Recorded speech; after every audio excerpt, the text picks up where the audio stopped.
What's up, my beautiful people? It's your one and only favorite Angolan girl, Miss Antalmina Salapiedad, holding it down for urban lifestyle.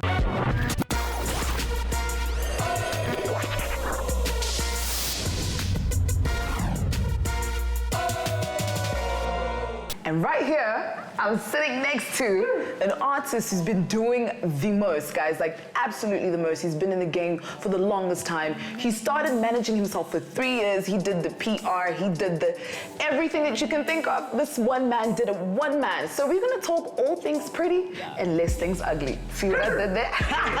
What's up, Priddy? How you doing? I'm blessed. You glowing? You glowing? You look good. I feel like I'm glowing. I mean, after that album went #1 on iTunes after 24 minutes. 24 minutes. You say, how did it make you feel? How did you feel? Like, I felt really good. I mean, that was like my first. I've never been on the charts before. You know, not really. And that was my first album after 12 years. I've been recording for 12 years, my very first album. So for that to go #1, for people to receive it, I don't really do things for numbers, really, for #1 place or like top 10 places. Just for me, as long as people are receiving the music, and that let me know how eager people were to get the music. I mean, the album dropped at midnight, already 24 minutes after midnight, it was #1 for like 8 days straight, you know? Yeah. I'm blessed. I mean, it must have felt like such a huge accomplishment. As we were mentioning earlier on, that running yourself as an artist is not easy at all. And in some of the interviews, you mentioned that you were doing your PR for yourself, you're doing management for yourself, you're looking after your image by yourself, and you didn't have time for your music. And now that you've got a company that helps you push your music, do you feel more at ease? Do you feel like now you can give it your all, and that you can get your next, South African Hip Hop Award for the best song of the year? You know, like I'm not even coming for like SA Hip Hop Award. You know, we targeting Grammys. I feel like I'm a world artist, you know, global artist, and that's what E.G.Y.P.T was about. I really just needed the luxury to work on an album where it was uninterrupted, and the purpose of the album, not even the purpose, just like when we're creating an album, my main thing is quality, you know, it's like I want to give people quality and authenticity, so nothing that you can hear anywhere in the world. It only comes from me and nobody else. All the sounds, all the beats, very indigenous. I don't even want to say indigenous to Africa, just like indigenous to me. Yeah. You know, so I just feel like we need to be creating new sounds in Africa and in South Africa. So I'm like a hip hop artist, but the album is not a hip hop album. It's not a hip hop album, yeah. You know, it's like a soul kind of jazzy kind of album. I was listening to it yesterday, and one of my favorite tracks was "I Pray." I like that song featuring Blaque, which was really dope. That's bagels right there. And I also liked Lucky's interlude to "Man I'm in the Mood." I thought that was super cute. And then the first track on your song, I think it's titled "E.G.Y.P.T. And in one of the verses you say, "While I'm waiting in line, I'm preparing," or "I'm preparing while I'm waiting in line." Something, prepping while I'm waiting in line. So I wanted to ask you, when you decided to do hip hop, what was the first thing? What made you fall in love with hip hop? What made you say, like, yo, this is what I want to do for the rest of my life? No questions asked. Jeez, it's crazy. I started when I was 13. And my dad actually came home with, I wasn't even like a hip hop listener at the time, really, but I had asked him to do research for me at school. I was supposed to do a speech, an English speech on the subject that I chose was the Black Panther, which is my favorite animal. You know, and the information he came back home with wasn't about the Black Panther, the animal, the Black Panther Party. The party, yeah. And through that, we found out that, you know, Tupac's mom was affiliated with that. So she's like, hey, do you know Tupac Shakur? I'm like, yeah. He's like, yeah, his mom is part of the Black Panther party. You know? I'm like, okay, cool. He's like, yo, so do your speech on that, you know? So through that, I did like more research. I bought like Tupac DVD, not even DVDs, like those cassettes at the time. They were no DVDs. I was about to say. Cassettes. And I taped most of them like on the SABC channels. But like I recorded my first song at age 14, and I didn't really want to be a musician or even a rapper forever. It's like, yo, I like doing this thing, and this is what it is. Fast forward 5 years later, I was still doing it, more passionate about it. Went on to study sound engineering, and I was like, I really want to be involved. It's like even when I'm done rapping and done singing or whatever, and I'm not like at the forefront of the music industry, I still want to be in the background. Yeah. I still want to manage people. I still want to. I feel like there's so much that I have to. It's like a gumbo. You got everything. You know what I mean? So to really be honest, like I didn't know how long I was gonna be doing this thing for, but like it's kept me going, and I love it I love every moment of it, and I love it more every year that goes past.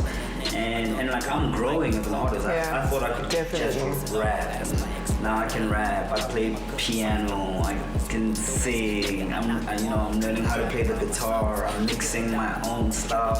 So it's like so I just want to be like an all-rounder like musician. Which is good. I think versatility is definitely the key. But why Egypt? Why everything godly, yearns, patience, and time? Why that title? I feel like it's just like a testament of like my life. Like I said, it's like 12 years of me making music, and this is my first album. So that took time. Like a lot of kids get into the industry and they think, I'm gonna drop one song and I'm gonna pop. Might. True. But like easy come, easy go. Are you gonna be around a year from now, 2 years from now, 3, 5, 10 years from now? So for me, just stamping my footprint in the game took me 12 years. I'm not even in yet. I just have like one. Your toe is there. My toenails. And like greatness doesn't happen overnight. And I want to be a great South African artist, a great African artist, a great world artist, and it's not going to happen overnight. There will be trials, tribulations, there will be disappointments. Definitely. Gang of them. There'll be achievements too, But like failures are not like failures. It's just like an opportunity for you to do better and grow. Definitely grow. And that's really what the album has been about. Like everything takes patience and time, and if it's godly, it's gonna take even more patience and more time. You see, and ultimately, when it manifests, it'll be unstoppable. Definitely, and that's one thing that you young artists should take into consideration. Things do not happen over time. Greatness takes time. So your sound has been consistent. Like you haven't changed your sound whatsoever. How did you discover that was your sound and that you wanted to stick with it? And what inspires you? Like what inspires you music? I think for me, I don't even think I have a sound. I just think my sound is authenticity. My whole thing is that I need to sound original, and nothing can sound like how I sound. Like a lot of people grow in the industry, people gravitate towards like what is out there. People are doing porn, that's what I'm gonna do. If this particular rapper is rapping in this particular way, and the kids like it, then that's what I'm gonna do. It's just formulas, and they work actually. Sometimes they don't work as effectively, but like they work nonetheless. Now for me, my sound is like very, very different. So already on the ear, like it's an eclectic sound. So it needs like an eccentric type of listener. And I keep saying it not to offend anybody who's listening. Like I don't make music for stupid people. I don't make music for people who have short attention span. And by that I'm not even dumbing down people and saying like, yo, you're an idiot. That's why you don't like my music. No, I'm saying that my music actually needs you to pay attention. You need to level up. You need to bring yourself towards yourself and really try and fathom everything that's going on. Because outside of the lyrics that I rap, it's different things like treats that I give you. It's different pauses, it's instrumentation, it's in the mixing, the mastering, and just like in the sound that we try to play with. The first half of E.G.Y.P.T, we used, all natural sounding sounds. I use like natural drums, I use the bass guitar from like track 1 to track 6, because people would always say I think my previous project I had like a lot of trap music. I jumped on like big bass beats. And people. Did you do that because of the hype? What influenced that? I think if you go back to 2011 and 2012, go find Priddy Ugly swag demonstration. I think I was like the first guy in South Africa to start doing big bass beats. Obviously, after a while, like Mike Will and the rest of the guys started doing it, and the rest of the country started doing it, and I wasn't really well known, so it's not like I can claim it, but like I was doing it before anybody did it. You can't say shit, no cure, H.U.G.E flow, I stay sick, trace it. Even the mask couldn't face it. Tear the box, the mic like new shoes when I lace it. With the song, I ain't even have to write shit. All I gotta do is sound cool and say nice shit. Chippy cha-cha, but me I wanna sippy to a pacha. I'm out of this world, swagging this and You Don't Know Me Yet had like a lot of bass stuff, but like, and people categorize me as like a trap artist, which is weird because I don't even listen to trap music unless I'm in a club or I'm like with my friends. It's just like chill vibe. Yeah. In my own capacity, no way. You know, so my responsibility with this album is like already I need to throw you off from track 1 to track 6. Yeah, to catch you by surprise. Yeah, like you guys are expecting to hear hooked. trap for the first 6 songs. You're not gonna hear no trap, no big bass. And that's what I loved about it. It was so mellow, it was so soothing, I liked it. I thought it was really, really well done. And you paid attention to every single detail. Even the album art was really nice. I really liked that as well. In this album, you didn't have a lot of features as much as you did in the previous one. Why is that? I think because it's my first album, it was really about me and like my story.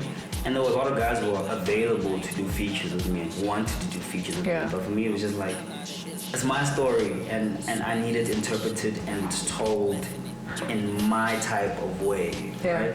And even the people who I featured are people who are somewhat like-minded to me in a different type of ways.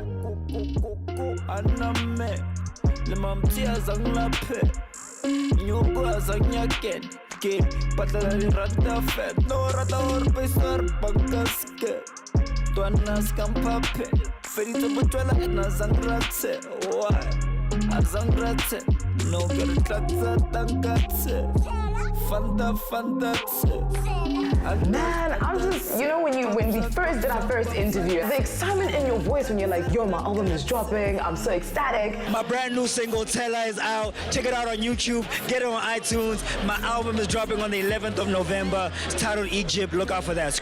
And then when it was received by the public, I was like, wow. And I researched your story. And I was just like, you know what, this guy deserves everything that's coming for him. Especially when you put in the work, it might take 10 years, it might take 20, it might take 50. But you're always going to get an outcome, and the outcome is going to be great. You know what I mean? We both know that in this industry, it's not child's play. And we have a lot of youngsters out there that are pursuing your career and your footsteps as well, and are probably inspired and motivated by you. So if you could tell them just a couple of words of wisdom, wisdom to just keep them pushing and keep them going, what would you tell them? My whole thing is, man, like, keep believing in yourself, and no one is going to believe in you more than you're going to believe in yourself, because ultimately no one knows what you are capable of. I know what I'm capable of. The rest of the people may not know, so it's like, it's your responsibility to like show it to them, and outside of that, like, just grow in whatever you're doing. Never give up. Don't do things for like the wrong reasons. Know why you're doing it, and if you have a strong reason for doing it, then it will last you longer. And don't buy into hype. Don't buy into what people are saying, who's not supporting you. If you know what you're doing, and if you keep practicing, like, nothing can stop you. Most definitely, guys. I hope you guys took that into consideration, okay? And it was such a pleasure chatting to you again. Always amazing, so grounded, so authentic. Do not change for the world. Do not let the world change you, okay? And I hope to, be there when you get your Grammy. Oh, yeah. The first one in line, like, pretty, you did the things, now you got the golden little trumpet, yeah? Yeah, I know, but I'm wishing you all the best in your future, and carry on with the hustle. God bless. God bless you. And that's your girl, Miss Antonina Salafia, reporting live from the Ambitious Studios, holding it down for Urban Lifestyle. And we out.